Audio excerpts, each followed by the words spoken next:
హల్లెలూయ. మన ప్రభువును రక్షకుడైన యేసుక్రీస్తు నామములో మీ అందరికీ నా శుభాభివందనాలు.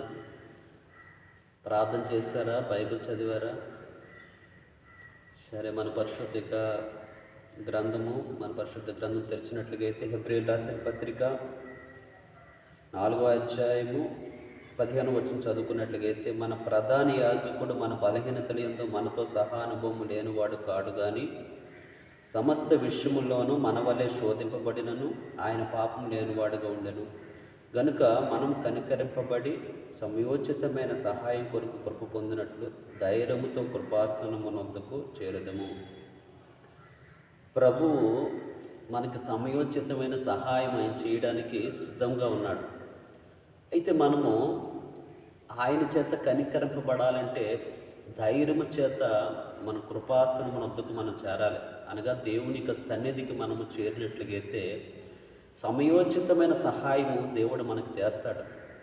ఎందుకంటే మన బలహీనతలు తెలుసు, మనం ఏ విషయాల్లో మనం శోధింపబడుతున్నామో తెలుసు. ఎందుకంటే సహానుభవం, చూడండి అక్కడ వాక్యం సెలవిస్తుంది, సహానుభవం లేనివాడు కాదు. మన బలహీనతలు యందు మనతో సహానుభవం లేనివాడు కాదు. ఎందుకంటే ఆయన ఎన్నో శోధనలు గుండగా వెళ్ళాడు కనుక మన బలహీనతలు ఆయనకి తెలుసు. కనుక దేవుడు మనకి సమయోచితమైన సహాయము దేవుడు మనకి చేయడానికి సిద్ధంగా ఉన్నాడు. అయితే మనము దేవుడి సన్నిధిలో ఆయన కనికరము కొరకు ప్రాధాయపడాలి, ప్రార్థన చేయాలి. వేకుజామునే ఆయన కృప కొరకు ఆయన కృపాసనం వద్దకు వెళ్ళి మనం ప్రార్థించినట్లుగైతే దేవుడు ఖచ్చితంగా మనకి సహాయం చేయడానికి సిద్ధంగా ఉన్నాడు.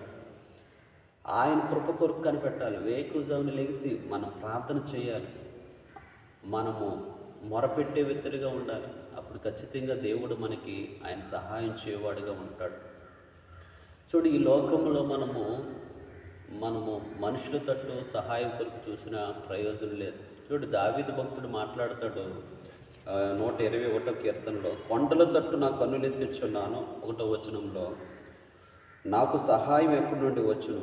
అంటే కొండలాంటి మనుషులు వైపు తన కన్నులు ఎత్తాడంట, కానీ సహాయం ఎక్కడి నుండి వచ్చునని పలుకుతున్నాడు. మరలా 2వ వచనంలో వెంటనే ఏమంటున్నాడంటే, యెహోవా వలనే నాకు సహాయం కలుగును, ఆయన భూమి ఆకాశం సృజించిన వాడు. హల్లెలూయా. కనుక దేవుని వల్లనే సహాయం అనేది దొరుకుతుంది, యెహోవా వల్లనే సహాయం దొరుకుతుంది. మన ప్రభు అయిన యేసుక్రీస్తుని బట్టి మనకి సమయోచితమైన సహాయం అనేది దొరుకుతుంది. కనుక ధైర్యంతో దేవుడి సన్నిధికి వెళ్దాం. తద్వారా మన జీవితంలో సమయోచితమైన సహాయము మనకి దొరుకుతుంది. మనము లోకం వైపు చూసినట్లుగైతే మనకి సమయోచితమైన సహాయము మనుషులు అందించలేరు. కొండలాంటి మనుషులు మనకి ఉన్నప్పటికీ కూడా సమయోచితమైన సహాయం అనేది ఈ లోకం మనకి అందించలేరు. కానీ మనతో సహానుభవం కలిగిన వాడు, మన బలహీనతలు తెలుసు, మనం ఏ విషయాల్లో శోధింపబడుతున్నాం మనకు తెలుసు. ఎందుకంటే ఆయన మనకన్నా ముందుగా ఆయన శోధన గుండగా వెళ్ళాడు, శ్రమల గుండగా వెళ్ళాడు. కనుక దేవుడికి సమస్తము తెలుసు. ఏ సమయంలో దేవుడు మనకి సమయోచితమైన సహాయం అందించాలో ఖచ్చితంగా మనకి సమయోచితమైన సహాయం దేవుడి యొద్ద నుంచి మనకు దొరుకుతుంది. కొద్ది మాట దేవుడు దీవించును గాక. ఆమేన్.